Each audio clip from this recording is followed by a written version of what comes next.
নমস্কার বন্ধুরা, প্রতিরয় serial update YouTube চ্যানেলে আমরা নিমফুলের মধু ধারাবাহিক পর্বে আমরা দেখতে পাবো যে আলোকবর্ণা দত্ত বাড়ির সকলের সামনে বলে উঠলেন, এত বড় যে অন্যায় করলো এত সহজে ইন্দ্রকুমার পার পেয়ে যাবে।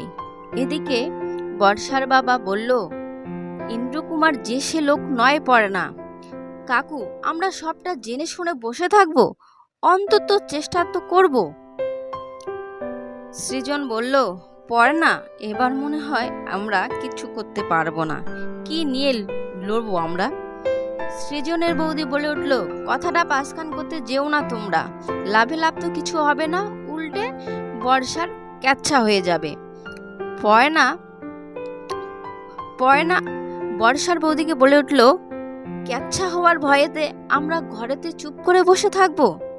ইন্দ্রকুমার যে এত বড় অন্যায় করলো তাকে আমরা শাস্তি দেব না?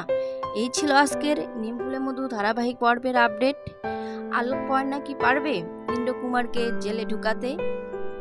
যদি ভালো লাগে তাহলে অবশ্যই আমার চ্যানেলটিকে সাবস্ক্রাইব করে পাশে থাকতে হবে। আপনারা সবাই সুস্থ ও ভালো থাকবেন। অসংখ্য ধন্যবাদ সবাইকে।